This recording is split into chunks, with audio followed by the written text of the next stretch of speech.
Tinutulan ni Senate President Vicente Tito Soto III ang bilyon-bilyong pisong lump sum fund sa ilalim ng unprogrammed appropriation ng House-approved 2026 National Budget.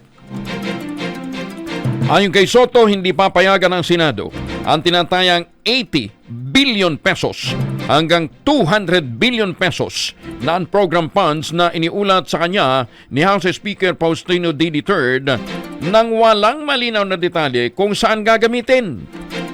Sinabi ng Senate President, dapat ay tiyak na may pagkalalagyan ang lahat ng pondo. Hindi basta lamsam, lalo na para sa AIX o kaya yung MAIP na dapat direktang inilalaan na lamang sa DSWD at Department of Health. Higit ni Soto, papayagan lamang ng Senado ang mga unprogrammed funds kung ito ay para sa foreign assisted project. Ipatutupad din nila ang 20% budget cut sa mga proyekto ng DPWH upang maiwasan ang overpricing.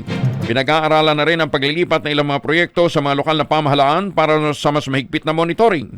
Pinag-aaralan na rin ng Senado na ilagay direkta sa mga ahensya ang mga lokal na pamahalaan ang pagpapatupad ng mga proyektong tulad ng Farm to Market Road at health centers para sa mas maayos at epektibong monitoring.